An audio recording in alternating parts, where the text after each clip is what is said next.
عزاداران حسین، آج کی یہ تاریخ 8 محرم کی منسوب ہے ذکر باب الحوائج سے۔ آپ سب یہاں شہزادی کونین کو ان کے لال کا پرسہ دینے کے لیے عزاداران حسین، اس عظیم ہستی کی فضیلت کے لیے یہی کافی ہے کہ ابھی دنیا میں آئے ہی نہیں اور شہزادی کونین سلام عرض کر رہے ہیں۔ اور کون ہے باب الحوائج؟ جن کے لیے نماز شب میں مولا علی نے دعا اور کہا پروردگار مجھے ایک ایسا بیٹا دے جو میری جگہ کربلا میں میرے حسین کی نصرت کرے۔ دیکھیے اس کا اندازہ آپ لگا نہیں سکتے، کیونکہ دعا مانگنے والا وہ ہے جو سارے دنیا کا حاجت روا۔ جب وہ خود ایک حاجت طلب کرے تو وہ حاجت کو عباس کہتے ہیں۔ مجھے غازی کی شجاعت پر آج آپ سے گفتگو نہیں کرنی، آپ سب مجھ سے بہتر جانتے۔ آج مجھ سے بس اتنا سن لیجئے کہ کیسا میرا مولا صابر تھا، کتنا میرے مولا نے صبر کیا۔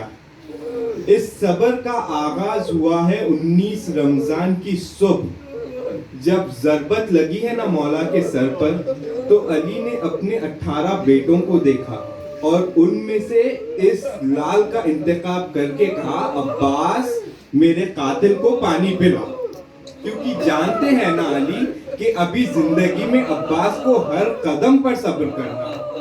ہائے کتنا صبر! حسن کے جنازے پر تیر دیکھے میرے آقا نے صبر کیا، حسین کو ولید کے دربار میں بیعت طلب کی گئی، میرے مولا نے صبر کیا۔ 28 رجب کو حسین نے مدینہ چھوڑا، صبر کیا۔ قافلہ کربلا آیا، صبر کیا۔ 4 محرم کو خیمے ہٹائے گئے فرات سے، صبر کیا۔ صبر کی انتہا تو اس وقت ہو گئی کہ جب صبح عاشور نمودار ہوئی اور اصحاب کے لاشیں آنا شروع ہوئی۔ میرا مولا صبر کر رہا ہے، بار بار آتا ہے اور امام حسین سے کہتا ہے آقا غلام کو مرنے کی اجازت تو دے دو۔ ہر بار حسین کہتے اے بھیا تمہیں کیسے مرنے کی اجازت دے دوں، ارے تم تو میری فوج کے علمدار ہو۔ صبر کر رہے ہیں۔ ایک مرتبہ سارے اصحاب و انصار شہید ہو چکے، اب 7 والے بھائی کے لاشیں آ رہے ہیں، میرے مولا صبر کر رہے ہیں۔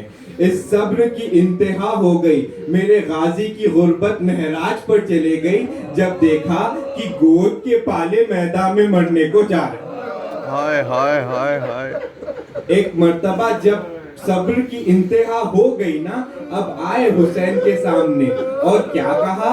یہ نہیں کہا کہ مولا مجھے مرنے کی اجازت دے دیجئے، یہ جملہ کہا کہ آقا اب دم گھٹ رہا ہے۔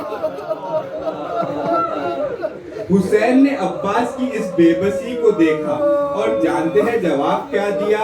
ان عزمت علی الجہاد فتب الیہ اولائی الاطفال قلیلا من الماء۔ اے بھیا جب تم جہاد کا ارادہ کر ہی چکے ہو تو سب سے پہلے سکینہ کے لیے سبیل کا بندوبست کرو۔ جنگ کی اجازت نہیں ہے، سبیل کا بندوبست کرنا ہے۔ میدان کربلا میں جہاں مشقیزوں کے لیے ایک خیمہ مخصوص کیا تھا مولا عباس نے، جب یہ اجازت ملی نا پانی لانے کی، تو جب اس خیمے میں داخل ہوئے تو اللہ نے عباس کا دل ہی ہے جس نے اس منظر کو برداشت کیا۔ غازی نے کیا دیکھا کہ چھوٹے چھوٹے بچے ان مشکیزوں میں جن میں نمی باقی ہے سینے سے لگائے ہوئے زمین پر لیٹے کہہ رہے ہیں العطش ہائے پیاس مارے ڈالتی۔ ایک مشق لی اور میدان کی طرف چلا علی کا شعر۔ میں نے کہہ دیا ہے، آپ نے بڑی آسانی سے سن لیا ہے کہ میدان کو گئے، ورنہ عباس کا میدان جانا کتنا سخت ہے یہ کوئی زینب کے دل سے پوچھیے. جب جاتے ہوئے دیکھا نا اپنے بھائی کو میدان کی طرف، خیمے کے باہر آئی، تمام بیویوں کو جمع کیا اور ہاتھوں کو بلند کر کے کہا، اے بیویوں، میرے پردے کا محافظ جا رہا ہے، اب زینب کی چادر کا خدا حافظ. یہاں میں مذاہب کو روک کر ایک فقرہ عرض کرتا چلوں. دیکھیے یہ بات سچ ہے کہ غازی کو پانی لانے کی اجازت ملی ہے، جنگ کی نہیں. لیکن عباس کے لیے کیا مشکل کہ جائے نہر پر اور پانی لے آئے. عباس جیسا شجاع یہ بات عقل میں نہیں آتی ہے کہ پانی لانے گئے اور شہید ہو گئے.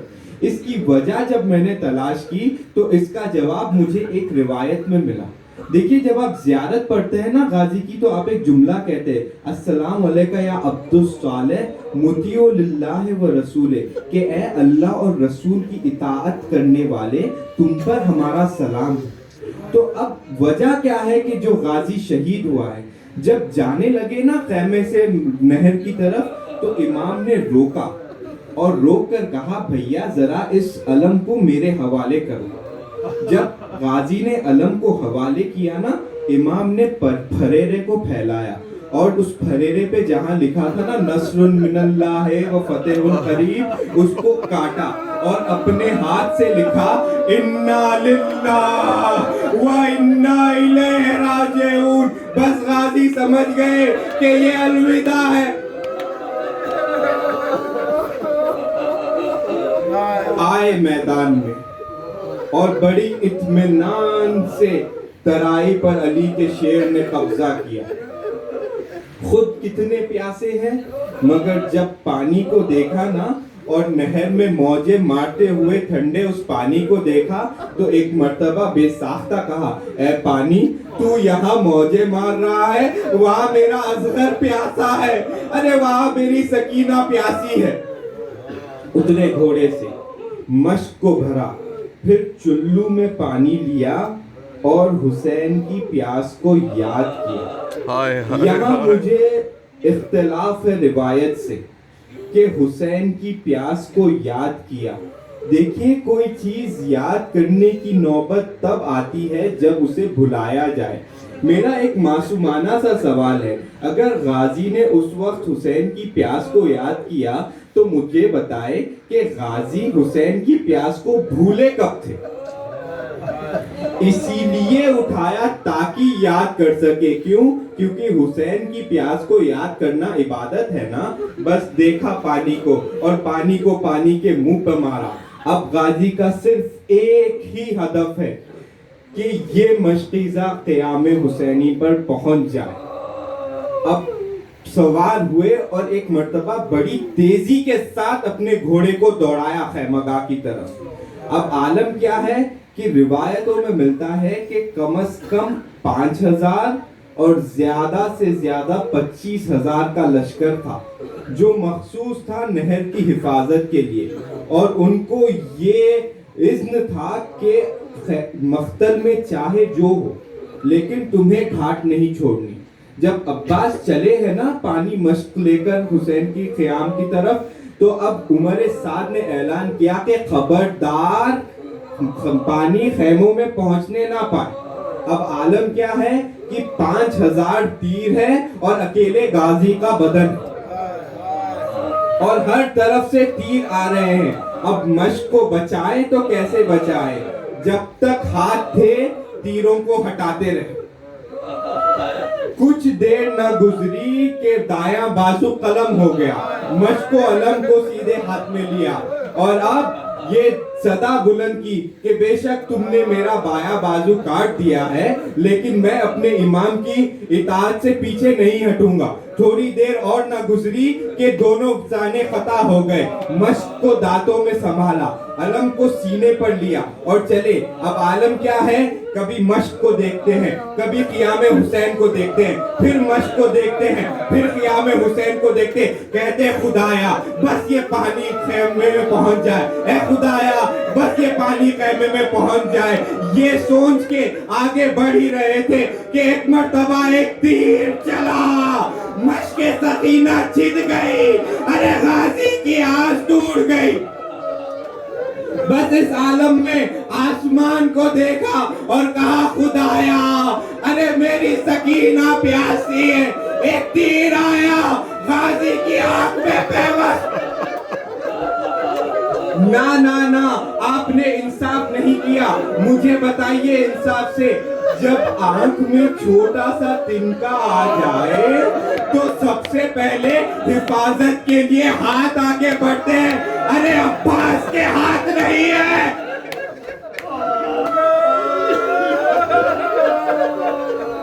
اب تیر نکالے تو کیسے نکالے؟ ایک مرتبہ سر کو جھکایا تاکہ پیروں سے تیر نکالے. امامہ سر سے گرا, ایک شخی آگے بڑھا, گرز پھرایا اور وار غازی کے سر پر ایسا کیا کہ میرا مولا پشت فرس پر سنبھل نہ سکا. نجف کے ایک بہت بڑے عالم دین ہیں جن کا نام تھا سید کاظم. یہ باب الحوائج کے مجلس سے پڑھا کرتے تھے.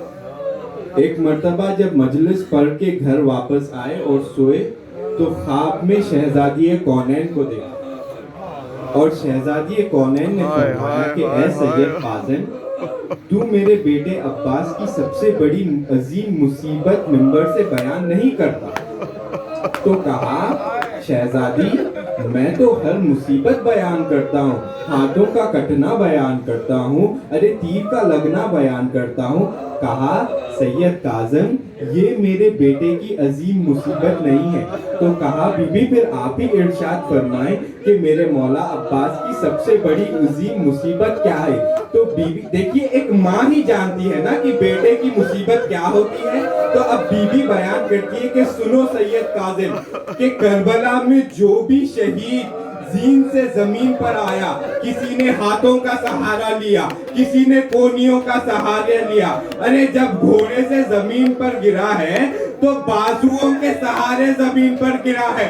ہائے میرا لال عباس, ارے ہاتھ نہیں ہے. جب گھوڑے سے زمین پر آیا تو منہ کے بل زمین اور گرتے گرتے صدا دی آقا ارے افغان غلام کا آخری سلام قبول ہو.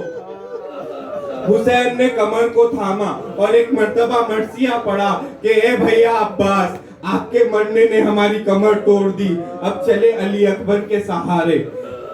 جب جا رہے تھے نا تو حمید ابن مسلم کہتا ہے کہ میں نے دیکھا حسین ایک مقام پر رکے, زمین پر جھکے اور کچھ اٹھایا, پھر کچھ قدم آگے بڑھے, پھر جھکے, پھر اٹھایا. جب میں نے دریافت کیا تو مجھے پتا چلا کہ حسین نے عباس کے کٹے ہوئے بازوؤں کو اٹھایا ہے اور پھر کہہ رہے ہیں ہائے یہی تو وہ بازو تھے جو میری بہن زینب کی رضا کے محافظ.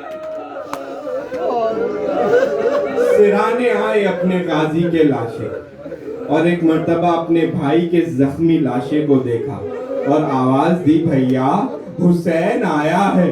ایک مرتبہ غازی کا جسم لرزا اور غازی نے کہا اے مولا غلام کی گستاخی معاف کر دیجئے, یہ آج میری زندگی میں پہلا موقع ہے کہ آپ میرے روبرو ہیں اور میں تعظیم کے لیے کھڑا بھی نہیں ہو سکتا. امام حسین بیٹھے اور اپنے بھائی کے سر کو اپنی آغوش میں لیا. غازی نے اپنے سر کو زمین پر پٹک دیا, پھر حسین نے آغوش میں لیا, غازی نے پھر پٹک دیا.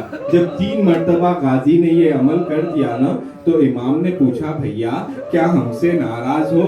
کہا مولا میری کیا مجال کہ میں آپ سے ناراض ہوں, میں تو بس یہ سوچ رہا ہوں کہ ارے میرا وقت آخر ہے اور میرا سر آپ کی گود میں ہے. اے مولا جب آپ کا وقت اخیر ہوگا آپ کا سر کس کی گود میں؟ کہا بھیا ماں نے وعدہ کیا ہے. اپنے بھائی کے سر کو گود میں لیا اور ایک مرتبہ غازی نے وصیتیں کی. کہا مولا میرے لاشے کو خیمے میں نہ لے جانا کیونکہ میں نے سکینہ سے وعدہ کیا تھا کہ پانی لے کر آؤں گا, لے ہاں مولا، جب میں دنیا میں آیا تھا نا تو سب سے پہلے آپ کے چہرے کی زیارت کی تھی. اب جب دنیا سے جا رہا ہوں تو چاہتا ہوں کہ آپ کے چہرے کی زیارت کرتا چلوں. لیکن مولا، ایک آنکھ میں تیر ہے، دوسرے میں خون ہے. اگر آپ میری اس تیر کو نکال دے تاکہ میں زیارت کر سکوں. امام نے تیر کو نکالا، خون کو صاف کیا، بھائی نے بھائی کے چہرے کی زیارت کی. اب حسین کے دل میں بھی ایک خواہش پیدا ہوئی. وہ غریب جو صبح سے لاشیں اٹھا کر تھک گیا ہے، اس کے دل میں ایک تمنا پیدا ہوئی ہے. کہا بھیا اگر زحمت نہ ہو تو غریب بھی ایک تمنا کرنا چاہتا ہے. کہا مولا جلدی بیان کیجئے کیونکہ یہ سانسیں اب عباس کے اختیار میں نہیں. فرمایا بھیا آپ نے جب بھی مجھے پکارا، کبھی آقا کہا، کبھی مولا کہا، کبھی سید کہہ کے پکارا. اے بھائی ذرا ایک بار مجھے بھائی کہہ کے بلا دو. بس یہ سنا. ایک مرتبہ غازی کے چہرہ شرم سے جھک گیا، مدینے کا رخ کیا. کہا ام البنین ماں، ارے حکم امام ہے ورنہ تیرا بیٹا کبھی یہ جرت نہ کرتا. حسین کی آغوش میں سر کو چھپایا اور 3 بار کہا یا اخی یا اخی یا اخی. یہ کہنا تھا من کا جری کا ڈھل گیا بھائی کے سامنے. ارے بھائی کا دم نکل گیا بھائی کے. فَسَيَعْلَمُ الَّذِينَ ظَلَمُوا أَيَّ مُنقَلِبٍ يَنقَلِبُونَ.